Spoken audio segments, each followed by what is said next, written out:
जय श्री कृष्ण। आप सभी को योगिनी एकादशी के पारण दिवस की ढेरों शुभकामनाएं।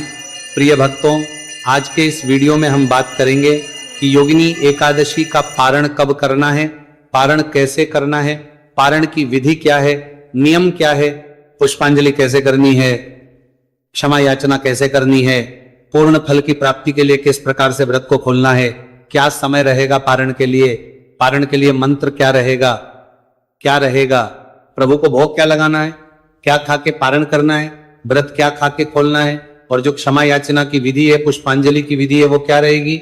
इस प्रकार से संपूर्ण जानकारी इस योगिनी एकादशी के पारण से संबंधित इस वीडियो में प्रदान की जाएगी।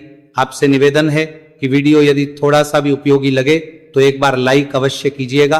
परमेश्वर वासुदेव कृष्ण की कृपा प्राप्त करने के लिए, अपने व्रत की सफलता के लिए कमेंट बॉक्स में अवश्य लिखिएगा जय श्री हरि या ओम नमो भगवते वासुदेवाय।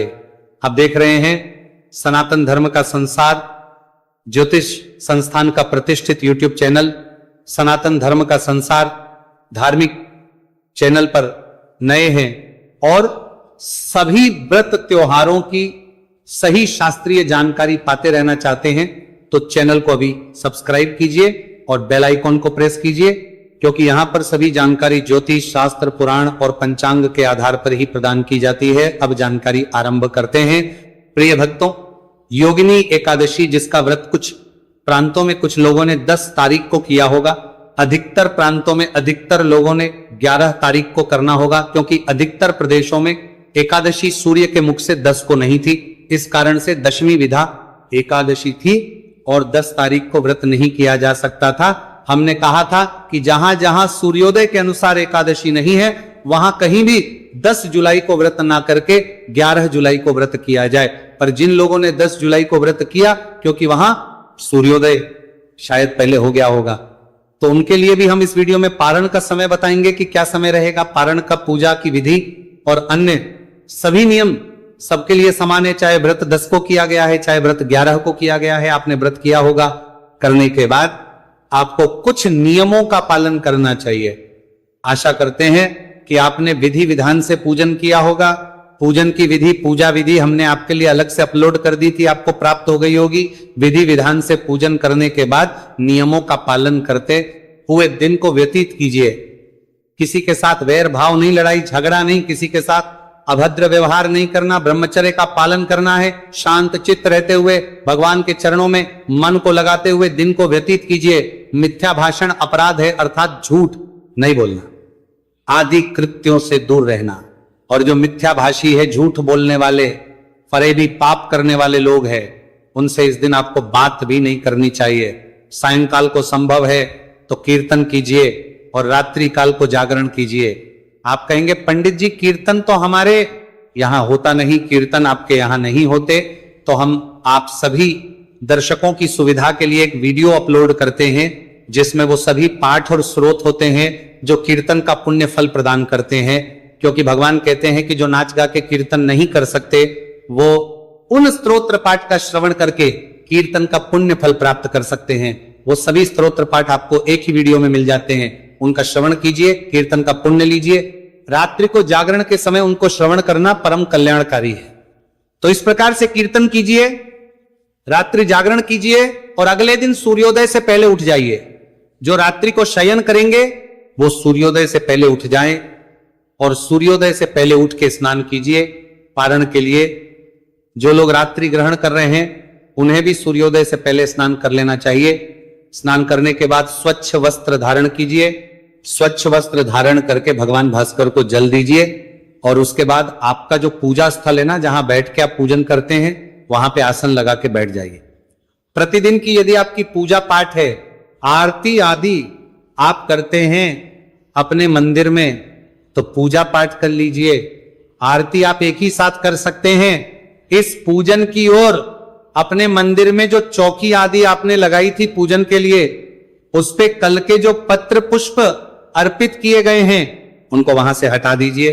पूजा के लिए नए पत्र पुष्प पुनः अर्पित किए जाएंगे। भक्तों, बहुत से ऐसे भी दर्शक होंगे जिन्होंने हमारी बताई गई विधि से पूजन नहीं किया होगा, जो नए दर्शक हैं हमारे चैनल पर, तो आपके लिए मैं आरंभ से ही बताऊंगा कि कैसे आपने चौकी लगानी है, कैसे पूजा करनी है और कैसे फिर पारण करना है। बाकी जो दर्शक जिन्होंने चौकी एकादशी को लगा ली थी, जब पूजन हम आरंभ करें वहां से आप आरंभ कीजिएगा।